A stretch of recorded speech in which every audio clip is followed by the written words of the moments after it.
Time 24 আসামৰ সমূহ দৰ্শকক দিবলৈ লৈছে এই মুহূৰ্তৰ গুৰুত্বপূৰ্ণ বাতৰি বিগ ব্ৰেকিং নিউজ। যোৱা 22 তাৰিখে কাশ্মীৰৰ পেহেলগামত হোৱা এই ঘটনাক কেন্দ্ৰ কৰি তীব্ৰ গৰিহণা হাল্লা কৰাৰ সচেতন যুৱকৰ। কাশ্মীৰৰ পেহেলগামৰ ঘটনাক কেন্দ্ৰ কৰি তীব্ৰ নিন্দা হাল্লা কৰা সচেতন যুৱকৰ। সন্ত্ৰাসবাদীৰ হাতত প্ৰাণ আহুতি দিয়া 28 জন শহীদলৈ শ্ৰদ্ধাঞ্জলি নিবেদন কৰে ধুবুৰী জিলাৰ হালাকুৰা ছ যুৱকৰ জোৰ সমদল।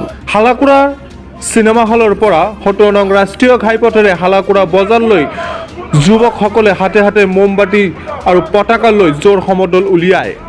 লগতে পাকিস্তান আৰু পাকিস্তানী সন্ত্ৰাসবাদীৰ বিৰুদ্ধে তীব্ৰ প্ৰতিবাদ সাব্যস্ত কৰে যুৱকসকলে। গৃহমন্ত্ৰী অমিত শ্বাহ আৰু স্বৰাষ্ট্ৰ মন্ত্ৰী ৰাজনাথ সিঙক ঘটনা তদন্ত কৰি প্ৰতিজন দোষীক কঠোৰৰ পৰা কঠোৰতম শাস্তি প্ৰদানৰ দাবী একাংশ যুৱকৰ। আগমনিৰ পৰা পাপিয়া চৌধুৰীৰ ৰিপৰ্ট, টাইম 24 আসাম।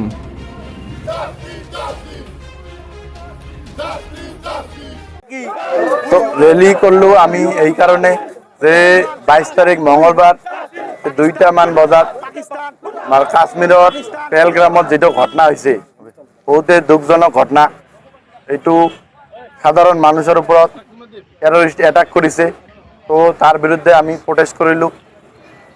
এইবিলাক টেররিস্ট পাকিস্তানের পৰা সৃষ্টি হয়েছে, পাকিস্তানেৰ পৰা আহা। ভাৰতবৰ্ষত এইখন এখন নিৰপেক্ষ দেশ, তো এইখন আমাৰ দেশত সকলোৰে অধিকাৰ আছে থাকাৰ কাৰণে।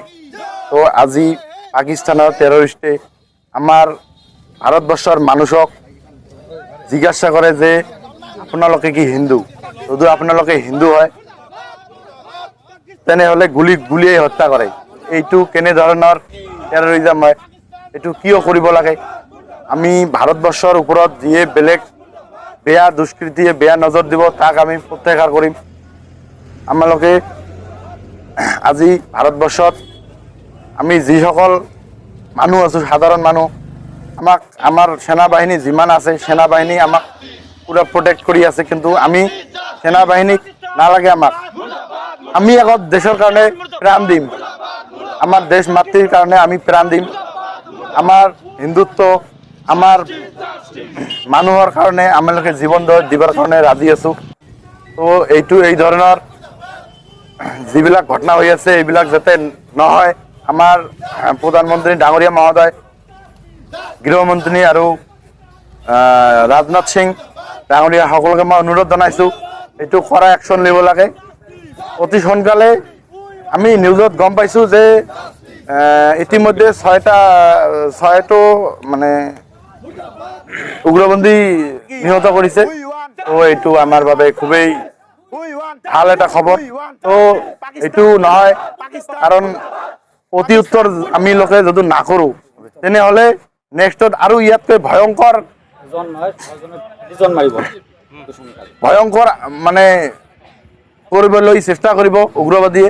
গতিকে আমাৰ ভাৰতত যিসকল সেনা আছে, মই কৈ আছোঁ যিবিলাক ইণ্টাৰনেশ্যনেল LOC আছে, আমাৰ ইণ্টাৰনেশ্যনেল যিবিলাক বৰ্ডাৰ আছে, বৰ্ডাৰত ভালকৈ অলপ নজৰদাৰি কৰিব লাগে যাতে দুৰ্বৃত্তই যাতে আমাৰ ভাৰতবৰ্ষত আহিব নোৱাৰে।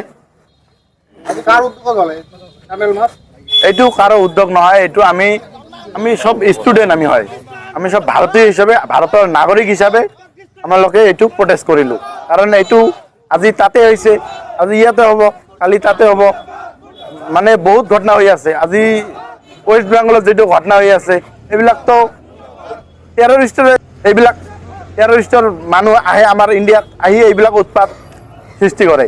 তো এইবিলাক যাতে নহয়, আমাৰ চেণ্ট্ৰেল গভৰ্ণমেণ্টক মই অনুৰোধ জনাইছোঁ বিনম্ৰভাৱে। আমি সকলোৱে ভাঙি চুৰি আহিছোঁ, কাৰণ এইবিলাক হ'ব নালাগে, কষ্ট নালাগে। তো আমি হালাকুৰাবাসী ৰাইজ আমি সকলোৱে, আমি ভাৰতবৰ্ষৰ নাগৰিক, আমি সকলোৱে প্ৰতিশ্ৰুতি দিছোঁ যে যিসকল ব্যক্তিয়ে আমাৰ ভাৰতবৰ্ষৰ ওপৰত বেয়া নজৰ দিব তাৰ কাৰণে আমি সকলোৱে তেজ দিবলৈ ৰাজি আছোঁ, সাজু আছোঁ। আমি গোটেই আমি ৰেডি আছোঁ। আমাৰ শৰীৰত তেজ আছে, তেজ দিবৰ কাৰণে আমি ৰাজি আছোঁ।